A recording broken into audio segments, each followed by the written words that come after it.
ఇక ఇప్పుడు ఈయనకి రాజకీయ గురువు కొడాలి నాని. కొడాలి నానికి హరికృష్ణతో పరిచయం ఏర్పడింది. 1999లో హరికృష్ణ అన్న ఎన్టీఆర్ టీడీపీ పార్టీ పెట్టినప్పుడు ఆ పార్టీ తరపున పనిచేసి హరికృష్ణతో సంబంధాలు పెంచుకుని తద్వారా జూనియర్ ఎన్టీఆర్తో పరిచయం ఏర్పడింది. కొడాలి నాని, దేవినేని అవినాష్, వల్లభనేని వంశీ వీళ్ళ ముగ్గురు కూడా మిత్రులు. ఈ కొడాలి నాని జూనియర్ ఎన్టీఆర్ని పరిచయం చేశాడు. ఇప్పుడు జూనియర్ ఎన్టీఆర్ కొడాలి నానికి, వల్లభనేని వంశీకి దగ్గర ఉండటం వల్ల ఆయన సినిమాలు కూడా చూడటానికి వెనుకంజ వేస్తున్నారు. జూనియర్ ఎన్టీఆర్ అంటే ఒక రకంగా వెగటు పుట్టింది.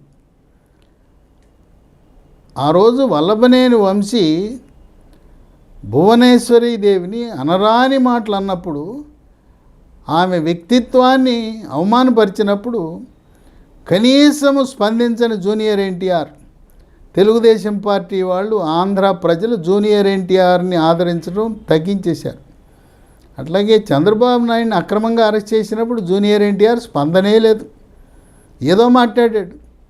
అందువల్ల ఈ రోజున జూనియర్ ఎన్టీఆర్కి క్రమేణా క్రేజు తగ్గుతూ ఉంది, బాలయ్యకి పెరుగుతూ ఉంది, జూనియర్ ఎన్టీఆర్ గ్రాఫ్ తగ్గుతూ ఉంది. కనుక నేర చరిత్ర కలిగిన వల్లభనేని వంశీ, కొడాలి నానితో సంబంధాలు, తర్వాత బూతులు, పొద్దున్న లెగిస్తే బూతులు తిట్టే వాళ్ళతో ఇతనుకున్న సాన్నిహిత్యం వల్ల జూనియర్ ఎన్టీఆర్ తన వ్యక్తిగత జీవితంలో తీవ్రంగా నష్టపోవటం అనేది వాస్తవం అని చెప్పి విశ్లేషకులు భావిస్తున్నారు. ఇక ఇప్పుడు వల్లభనేని వంశీతో ప్రారంభమైంది. నెక్స్ట్ ఎవరు అని చెప్పి చర్చించుకుంటున్నారు ప్రజలు. కృష్ణా జిల్లా, ఉమ్మడి కృష్ణా జిల్లా ప్రజలే కాదు, రాష్ట్రం అందరూ కొంతమంది ఒక్కొక్కరు ఒక్కొక్క రకంగా మాట్లాడుకుంటున్నారు. నెక్స్ట్ కొడాలి నాని తప్పదు అని. కొడాలి నాని గుడివాడలో తెలుగుదేశం పార్టీ కార్యాలయంలో ఉండే ఫర్నిచర్ని ధ్వంసం చేసి అక్కడ నుప్పు పెట్టడం అనేది జరిగింది. దాంట్లో ఆయనపై కేసు నమోదైంది. త్వరలో ఆ తెలుగుదేశం పార్టీ కార్యాలయ ధ్వంసం కేసులో కొడాలి నాని కూడా కటకటాలు పెట్టబోతున్నాడు. గురు శిష్యులు ఇద్దరు కూడా జైలు మేట్స్ కాబోతున్నారు.